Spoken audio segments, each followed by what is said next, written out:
आप सबको नमस्कार। इतने मायूसी के माहौल में आपको एक सुखद खबर देना चाहता हूँ। पिछले 24 घंटों में कोरोना के दिल्ली में 10,000 से कम केस आए हैं। पिछले 24 घंटों में लगभग 8,500 केस आए हैं दिल्ली में। पिछले कई दिनों से दिल्ली में बहुत ज़्यादा केस आ रहे थे। 20 अप्रैल को तो 28,000 से भी ज़्यादा केस आए थे। आज 8,500 केस आए हैं। कई दिनों में पहली बार 10,000 के नीचे केस आए हैं। दिल्ली में संक्रमण दर भी काफ़ी कम हो गई है। पिछले 24 घंटों में संक्रमण दर केवल 12% रह गई है। संक्रमण दर का मतलब अगर हम 100 लोगों का टेस्ट करते हैं तो उसमें कितने लोगों को कोरोना मिलता है। ज़्यादा संक्रमण दर का मतलब होता है कि कोरोना बहुत ज़्यादा फैला हुआ है।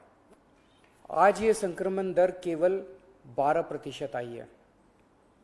22 अप्रैल को ये 36% तक पहुंच गई थी दिल्ली में संक्रमण दर। इसका मतलब दिल्ली में अब काफ़ी कम लोग बीमार पड़ रहे हैं। अस्पतालों में भर्ती लोगों की संख्या भी अब काफ़ी कम हो गई है। पिछले 10 दिनों में दिल्ली के अस्पतालों में कोरोना के 3,000 से ज़्यादा मरीज कम हो गए हैं। यहाँ की 3,000 बेड खाली हो गए हैं और अब अस्पतालों में बेड मिलने में परेशानी नहीं हो रही है। हालांकि एक बात देखने में आई है कि आईसीयू के बेड अभी भी भरे हुए हैं। इसका मतलब सीरियस मरीजों की संख्या अभी ज़्यादा कम नहीं हुई है। अभी भी दिल्ली के अस्पतालों में आईसीयू बेड लगभग सारे भरे हुए हैं। इस दिशा में भी आपकी सरकार काम कर रही है।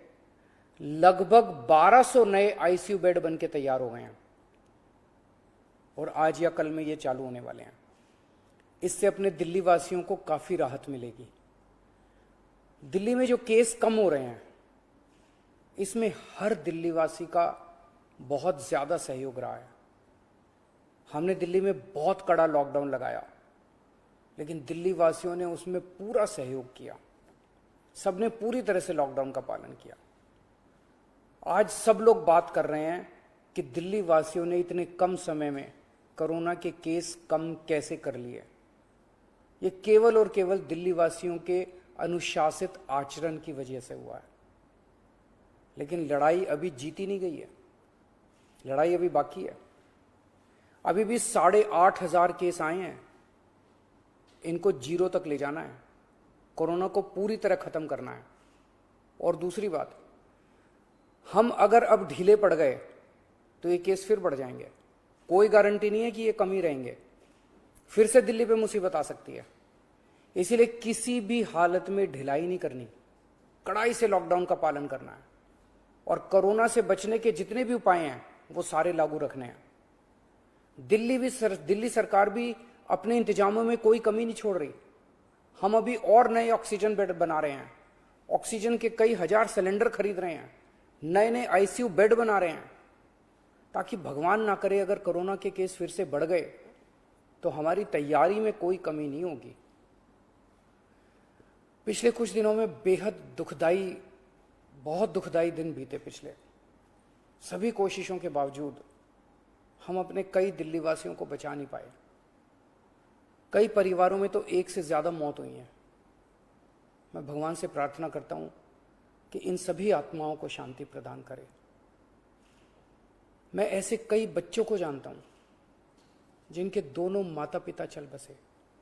अब उनका इस दुनिया में कोई नहीं है। मैं ऐसे सभी बच्चों को कहना चाहता हूँ कि उनके दुख को मैं समझता हूँ, पर आप चिंता मत करना बच्चों। आप अपने आप को अनाथ मत समझना। मैं हूं ना। किसी भी बच्चे की पढ़ाई बीच में छूटने नहीं देंगे। हर बच्चे की पढ़ाई जारी रहेगी। हर बच्चे की पढ़ाई और उन बच्चों की परवरिश का खर्चा सरकार उठाएगी। ऐसे कई बुजुर्ग हैं जिनके जवान बच्चे थे, वो कमाते थे तब उनका घर चलता था। अब वो कमाने वाले बच्चे नहीं रहे। ऐसे सभी बुजुर्गों को मैं कहना चाहता हूं कि आपके बच्चे चले गए। इस बात का मुझे बेहद अफसोस है, लेकिन आप चिंता मत करना। अभी आपका ये बेटा जिंदा है। ऐसे सभी परिवार जिनमें कमाने वाले व्यक्ति की मौत हो गई, उनकी मदद सरकार करेगी। ऐसे परिवारों की हम आर्थिक मदद तो कर देंगे, पर ऐसे बच्चों को, बुजुर्गों को इस वक्त प्यार की जरूरत है, हमदर्दी की जरूरत है। मेरी ऐसे परिवारों के सभी पड़ोसियों और उनके रिश्तेदारों से विनती है, इनका ख्याल